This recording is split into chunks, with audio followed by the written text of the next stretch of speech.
What's up, everybody? Welcome back to the Untitled Gaming channel. I'm AJ Gells. Guys, it feels like a while since we've done a weekly show. The last 2 weeks, I didn't do this just because of gaming shows and whatever, getting ready for finals, all that stuff's done. If you can't tell, it's a little echoey where I am. That's because I'm in a new recording environment. I'm not in my apartment. I'm back in my room, back home. I'll be here for a couple weeks, but with no classes and everything, I can kind of buckle down, focus in on games and everything, so I don't have to worry about school and whatnot, so everything is kind of, I don't know where I was going with that. I'm trying to think of a word, and I'm buying myself time. The word I was thinking of is focus. There we go. Don't know why that was so fucking hard, but either way. Oh, that, next week, I know it's, we're coming up on Christmas next week. I think next Saturday is the 23rd. I will still be doing a video, a news video on that, and then I'll probably be doing some sort of Christmas thing the day after. But that's for next week.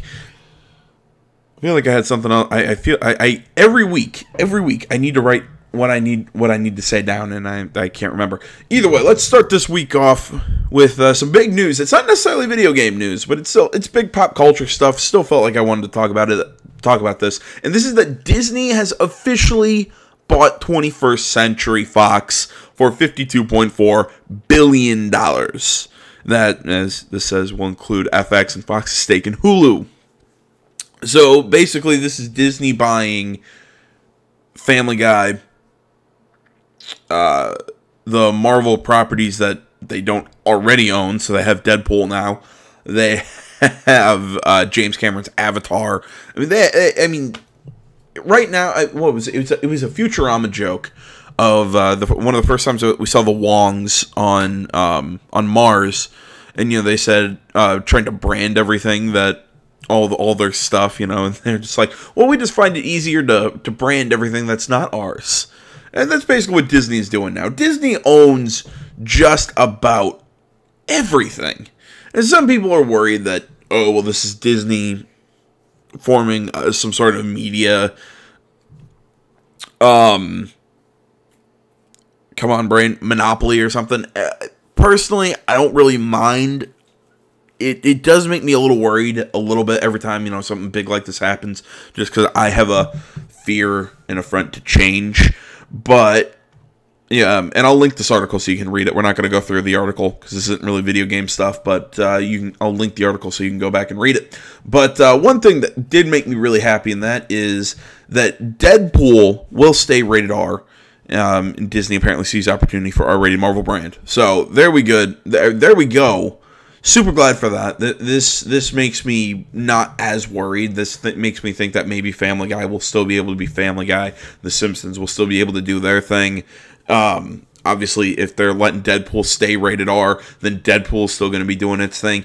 I understand everybody's kind of apprehension to Disney buying everything. Again, it's that fear that Disney's going to kind of be that the sole decider of what we get to see, and I understand the fear. Yet at the same time, I think they're business people first. Though I do see the spookiness in it. I would also like to declare that I'm selling my channel to Disney. My small channel. I will now have to wear Mickey Mouse ears in all videos, even though you don't see me because I don't show my face anymore because I'm ugly. And also, this is a really poorly made joke. I don't know, I can't write comedy. Screw you. Alright, moving on. Now into actual video games. This is something that's excuse me, that I really like. Life is Strange is coming to iOS. I mean, this came, this week. It came on the 13th, so a couple days ago. Article, Alex Gilyadev, IGN. Life is Strange is coming to iOS this week. Developer Don't Nod Entertainment announced the first 3 episodes of its critically acclaimed game series will be available download via the App Store tomorrow, December 14th. Episode 4 and 5 will release sometime in Q1 2018. Update, Don't Nod also confirmed on Twitter that an Android version of Life is Strange is planned for 2018. Sorry, I'm pulling up my phone to find prices. Let's see here. The port is being handled by Blackwing Foundation, and comes with a few exclusive new features, including full touchscreen integration and an in-game photo mode, allowing you to take pictures, modify them with filters. Modify them with filters and share them with friends. I'm sorry, like I said, I'm trying to pull shit up on my phone. So far, I'm looking at my phone right now. I use iPhone. Life is Strange. It looks like the first episode is $2.99. Second episode, 99 cents. Or you can buy a season pass. I saw it here.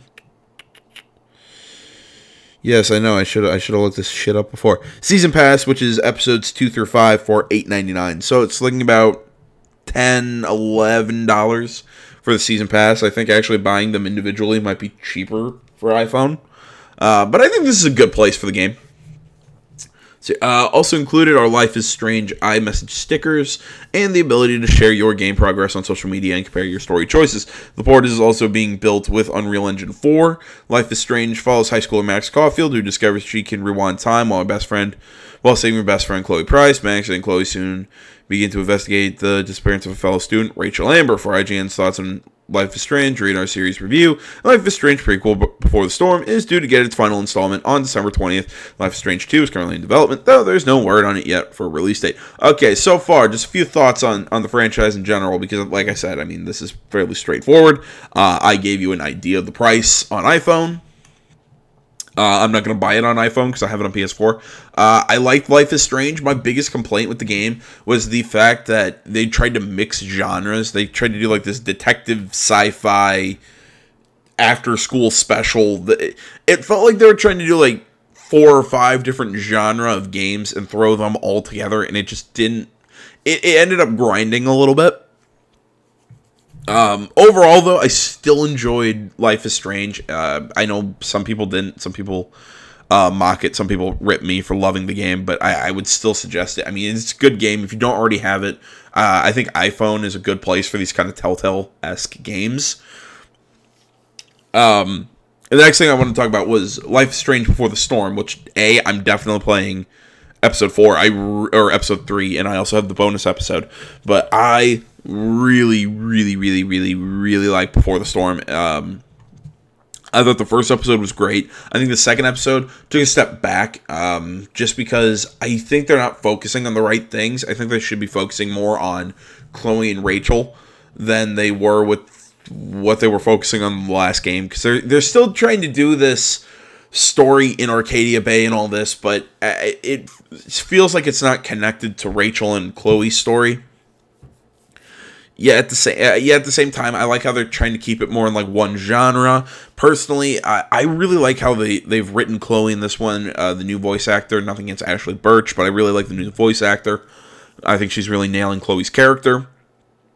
And then there's the way they've written Rachel Amber, which it's really odd to me. Because I know what happens, and I know the not falling out, but we learned something about Rachel in the original Life is Strange. I want to say around episode 4 or 3 or 4. I can't remember off the top of my head. But we learned something very important about the character and her kind of connection with Chloe, and I can kind of see subtle hints of that within Rachel's character in Before the Storm. I think it's very well done. It's Alright, well, I've ranted about Life is Strange. Moving on! Eat shit, everyone who said this game sucked. Call of Duty WW2 was the best-selling game of November 2017 and all of 2017. Ha! Seth G. Macy, IGN. Activision's decision to return to the Call of Duty franchise due to its World War II setting has paid off for the company. Call of Duty WW2 toppling the U.S. video game sales charts for November 2017. Not only did it come out on top for November, according to the NPD Group, but Call of Duty WW2 is now the best-selling game of 2017. It's also the best-selling game of the last 12 months. Overall spending on software was up 19% over the same time period last year, with hardware spending up a whopping 52%, helped along by Nintendo Switch, which has now sold 10 million units. While Nintendo Switch passed a milestone last month, the top-selling console by units was PlayStation 4, as always, while Xbox One, and I quote, drove the highest dollar sales, end quote, for hardware. Basically, everyone's a winner in November 2017. Here's the top-selling game, blah, blah, blah, NPD. Call of Duty WW2, Star Wars Battlefront 2 2017, ACO, NBA 2K18, Madden NFL 18, Super Mario Odyssey, FIFA 18, Need for Speed Payback, Destiny 2, Pokemon Ultra Sun. Alright, Call of Duty. Great game. Loved it. Once more, eat crap, everyone who told me that, meh, it's a Call of Duty game. I don't care. No, it was good. Seriously, it was really fun. Star Wars Battlefront 2. I stand by it. Mediocre shooter getting by on the fact that it's a Star Wars game. But I understand that that's going to help it sell. Really glad to see Assassin's Creed Origins up there, and I'm really glad to see Assassin's Creed Origins kind of come back and kind of revitalize the franchise. I think a lot of people have just, I mean, it's not a secret. A lot of people have kind of had a falling out with the series. A lot of people have been just not really caring about the series in the longest time, and I'm so glad it's really come back and kicked some people in the teeth with that. Honestly, do not give a shit. I cannot stand the NBA games. I thought this year's Madden was weaker than last year's Madden. Super Mario Odyssey, haven't played. Again, thought it was weaker than last year's FIFA, but I actually still like it. Not for everyone. I definitely see people's frustration with Need for Speed Payback, but I enjoyed it. Destiny 2, of course, you know, that game's going to probably be up here, or kind of in the bottom top 10 for, I think, a couple more months. And Pokemon Ultra Sun, again, Pokemon game, not surprising. Let's see here. The best-selling consoles for October 2017 were Nintendo Switch and Super NES Classic, while the best-selling game was Super Mario Odyssey. Correction, Nintendo reported its best-selling game. NPD reported Shadow of War was, which fell to number 6 in November. However, NPD results only include physical copies for Super Mario Odyssey. Alright, guys, on to our next story. Metal Gear Survive open beta dates announced. Article Joe Screbbles, IGN. Metal Gear Solid Survive will hold an open beta on PS4 and Xbox One from January 18th to the 21st. No PC beta has been announced. The beta will allow players to enter a co-op mode that sees them build, defend, and fight alongside friends online. Playing the beta earns players bonus items in the full game upon release, including a Foxhound nameplate, a Metal Gear Rex head accessory, and a bandana accessory. Sorry, I slowed down there. For some reason, I was reading that word as banana. The announcement comes alongside a new gameplay video, which explains the basics of the game's survival mechanics. We'll watch that in a second. The wave-based survival-focused Metal Gear spin-off was announced last year to some confusion. Yeah, we've since said that it seems not to understand the series' strengths. We'll find out just what Metal Gear Solid Survive, blah, blah, blah, released February, 20th, 2018. Yeah, I think that's exactly right. I think this is Konami trying to get money, not really giving a shit about the franchise. I mean, this is entirely antithetical to what this series is. The series is a stealth-based... I mean, really, that's what it is. It's a stealth game. Instead, we're going to have it be more of an action-based horde wave game. And I'm going to be honest, the combat shooting in Metal Gear Solid 5, not that good. I mean, it's good, it's clunky in my opinion. It's not a true blood shooter. All right, let's take a look at this.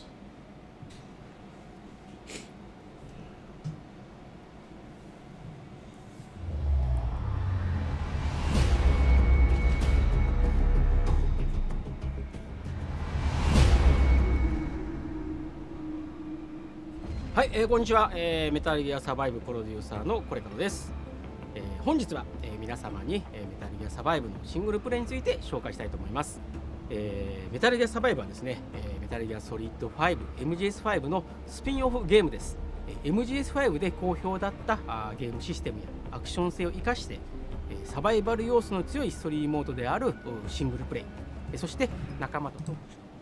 Okay, so strong survival elements. To anyone else, does that seem like it's you have to craft your own equipment and food and all this, or not survival the way they're explaining it, because survival the way they're explaining it is kind of a like a horde mode based thing. Or am I misreading something? Always feel free. Correct me. I'm dumb. 主にですね、迎撃ユニットや防衛ユニットを自由に配置して、戦う戦略性の強いコーププレイ2つのモードがあります。これからはシングルプレイの基本的なアクション、そしてゲームの流れについてと、プレイヤーにとってシングルプレイ、コーププレイともに重要な活動拠点となるベースキャンプについてご紹介したいと思います。サバイブのストーリーは Survive story is not directly tied to Metal Gear Solid 5. This is an apocryphal story set apart from the main Metal Gear Solid timeline, just like the submissions in Ground Zeroes that feature Raiden or Snake from Metal Gear Solid 1. The story in Metal Gear Survive starts with the Mother Base assault by XOF at the end of Metal Gear Solid 5, Ground Zeroes. The main character is one of the soldiers that was fighting on Mother Base. Just when the Mother Base started to collapse, a wormhole appeared in the sky and sucked in debris, corpses, and soldiers that were still alive. Our protagonist managed to escape this fate. 6 months later, the player is sent by a mysterious organization through the wormhole to an alternate world. In this world, the player first arrives at base camp, set near a wrecked Mother Base. Food and water are still essential resources needed to survive. A small number of animals can be found here, which you can hunt for food.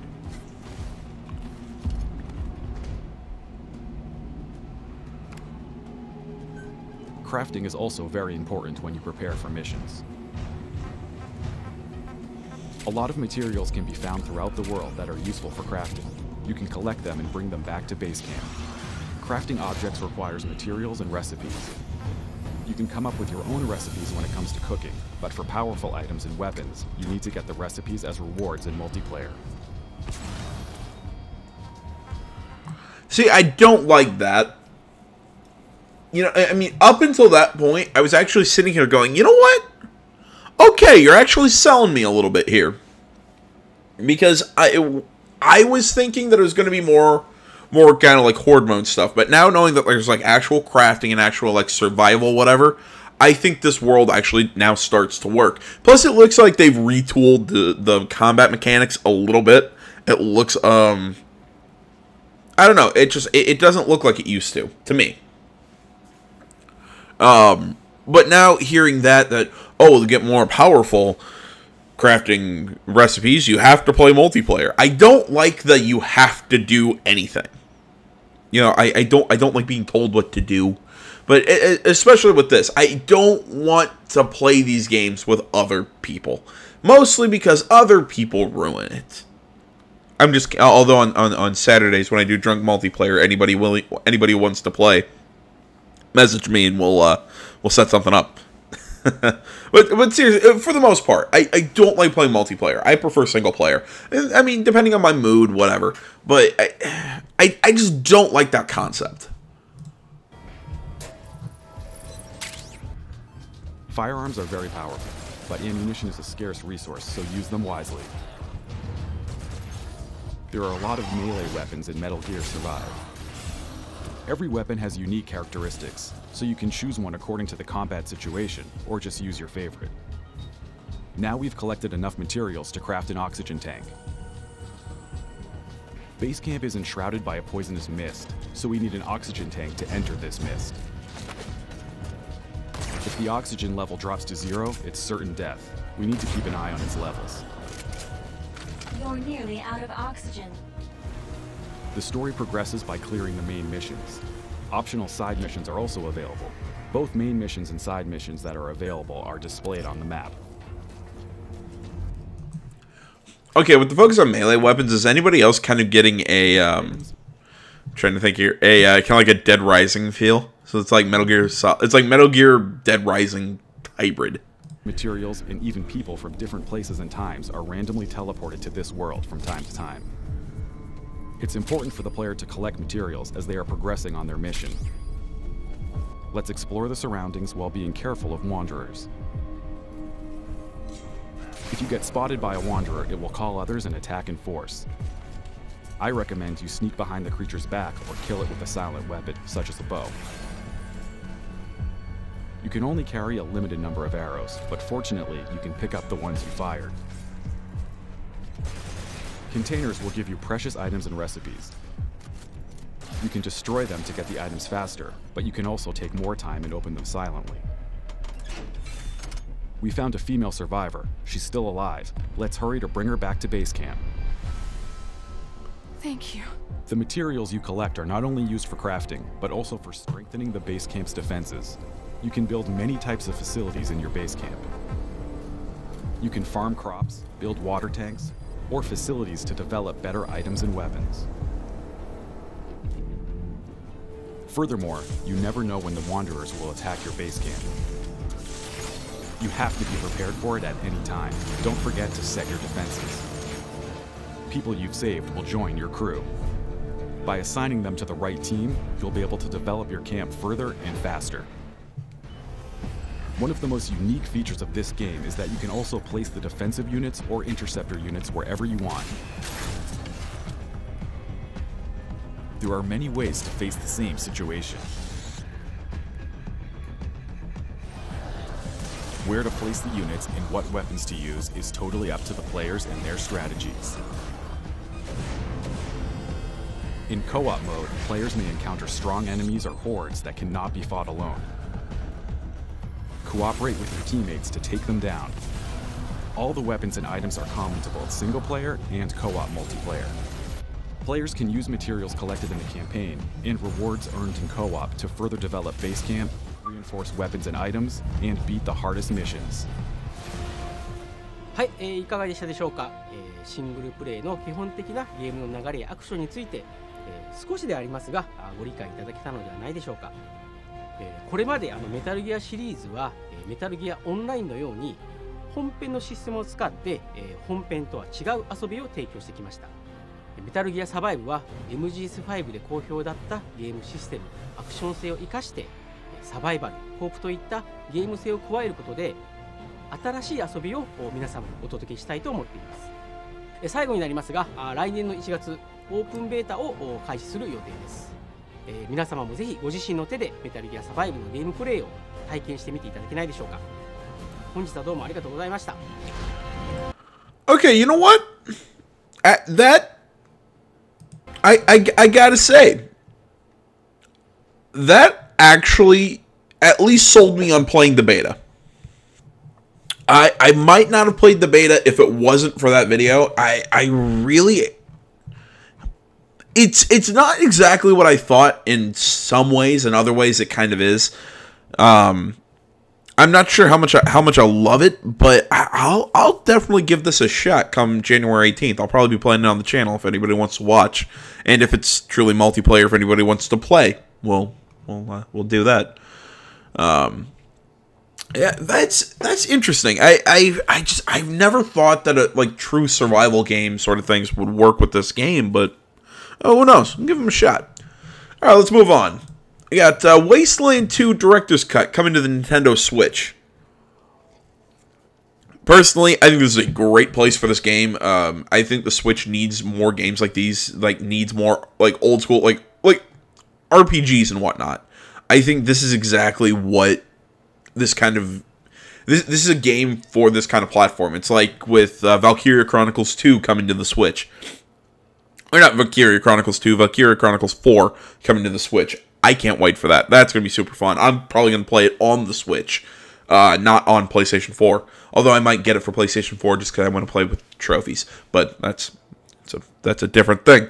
But I've been looking for games like this on my Switch. Like stuff like Persona. Stuff, you know, like turn-based tactical, like RPG sort of stuff. Just because this is the kind of stuff that I will sit down and I would love to grind levels sitting on my couch watching TV with friends or whatever. Because sometimes, you know, I'm in there with my family and we're just kind of sitting watching TV. And I'm just, you know, I'll grind levels out of on my Switch, or I'll grind in the car. It's what I loved about the PS Vita. It had games like that where I could just sit and grind levels, especially like Persona 4 Golden that came to the Vita. I think this is a great place for these kind of games, and right now the Switch doesn't have a lot of them. And granted, a lot of those kind of games don't come out anymore. It's just a sign of the times. But I think this is a great place for them.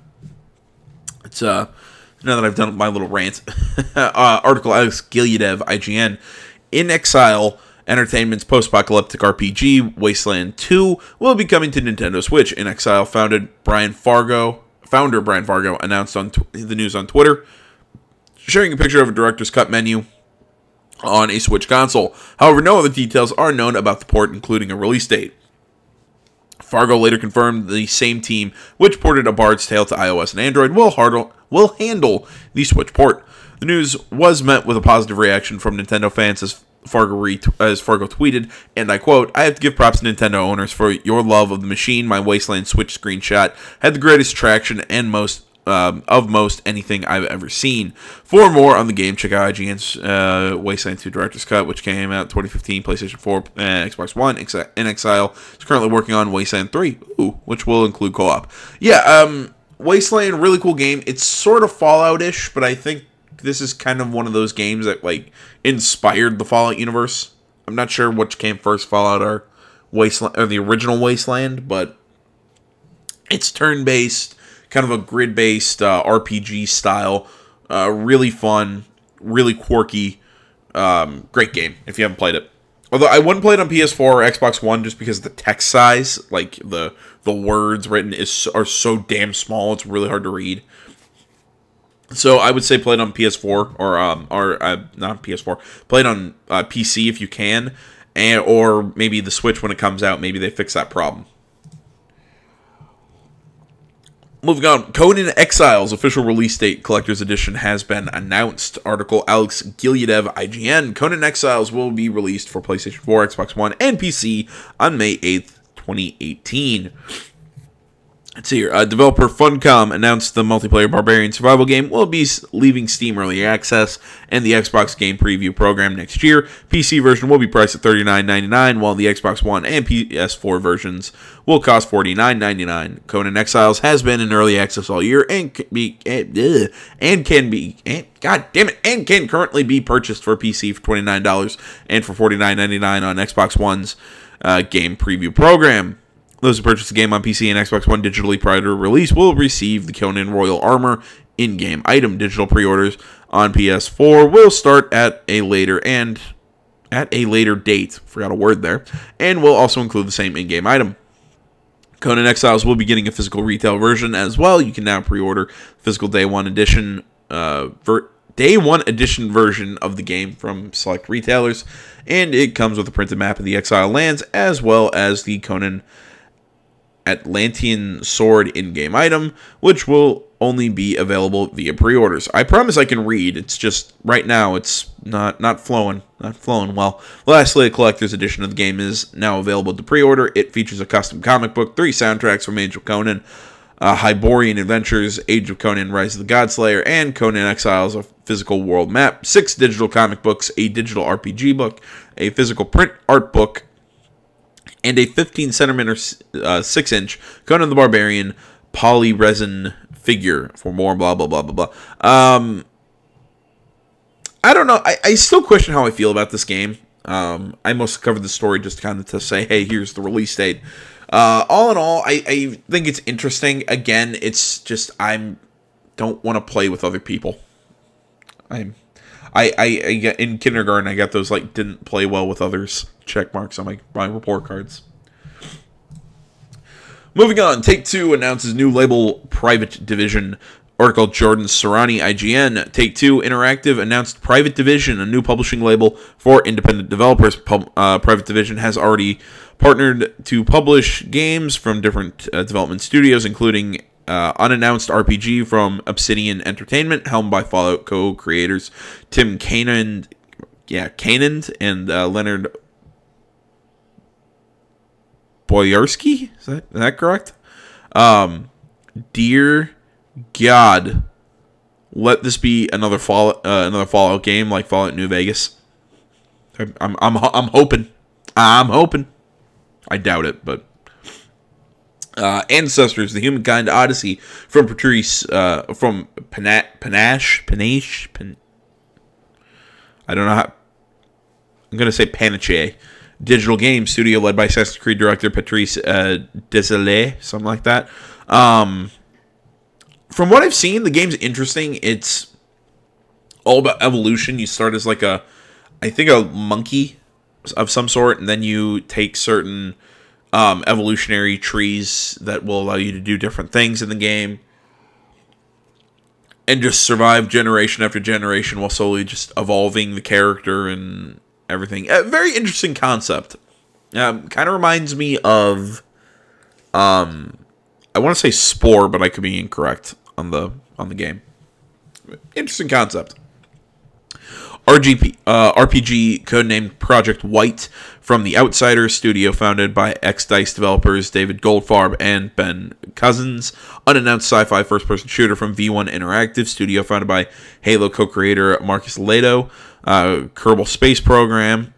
No Private Division games are expected to be released before March 31st, 2019, according to Take-Two. Kerbal Space Program's Making History expansion will be released in late 2018 in the Soul expansion. Or is the Soul exception, sorry. Take-Two SVP and head of independent publishing Michael Warrows said the company has, and I quote, spent more than 2 years laying the groundwork for Private Division, end quote, which joins Rockstar Games and 2K as Take-Two's third publishing label. Part of that groundwork seemingly includes the acquisition of Kerbal Space Program back in May. At the time, Warzo's called the Goofy Space Flight Simulator a, and I quote, new long-term franchise, unquote, for the publisher. We see a growing number of independent studios in our industry creating high-quality games based on new IP, added Warzo's, and our focus is supporting these types of developers and projects and ultimately bringing incredible experiences to gamers around the world. End quote. End of the article. I think this one pretty much says everything. It's really nice to see talented indie developers getting a chance with a big kind of publishing label. How fair these deals are, whatever. That's not for me to say because I'm not a businessman. But all in all, like I said, it is nice to see indie developers getting a shot with some of these bigger, kind of like publishing labels. Kind of like Game Trust from GameStop, even though I've really not heard much from them in a long while. I really liked what they did with Song of the Deep and Insomniac. Granted, I know Insomniac's not a independent label, but still, it was really nice to see that game come out. It was a very indie-style game. Yeah. All right, moving on to our final story, we have Overkill's The Walking Dead Aiden trailer. I don't know much about this game. All I know is it's, as far as I can tell, it's multiplayer, but I'm not sure if there's a story, if there's survival elements, whatever. I really don't have any analysis to do with this. Let's just watch the trailer, and I'll do my sign-off and everything, so...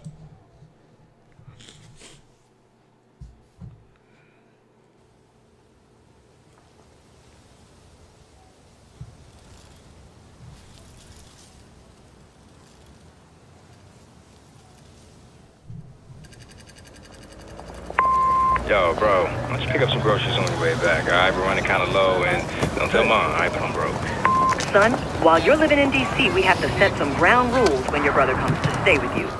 I've been patient with you, Aiden. We need those schematics by 10 a.m. tomorrow, or else we need... Mark, it's your responsibility. Come on, Aiden. Aiden, this is your mother. Pick up the phone.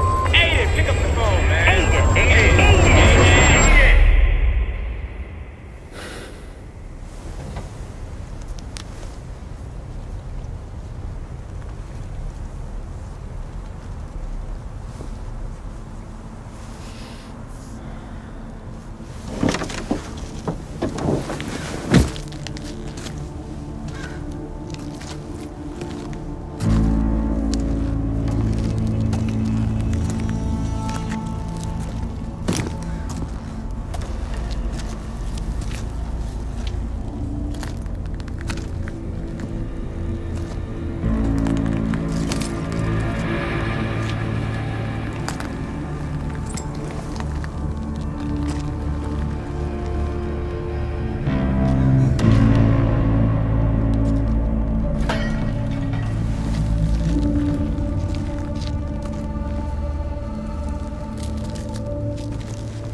Alright guys, there's a little look at Overkill's The Walking Dead.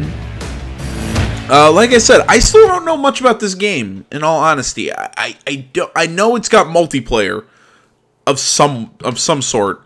That, or it's got multiple protagonists, or whatever, but, you know, as this, you know, let us introduce our first playable character from Overkill's The Walking Dead, the upcoming game from Overkill and Starbreeze Studios. I also believe it's first person. I don't know. I mean, it looks cool. Nice trailer. But it looked more of a character trailer than anything else for the game, just because I still don't know what the hell the game is. So, keep your minds on that. If you want to tell me what the hell the game is, feel free. You always tell me over on Facebook, Twitter, the website, minds.com. Any of that stuff is in the description below. Please remember to like, comment if you're not already. Please subscribe to the channel. You see how I pivoted into my sign-off? I'm great. Thanks for watching, everybody. Thanks for putting up with me. I know. I was a little lackluster this week. I actually kind of woke up an hour ago because, you know, again, how many times do I have to say I'm just a lazy piece of shit? Thanks for watching. Until next time, I'm AJ Gels. I'll see you on that gaming channel. Yeah, I'm out.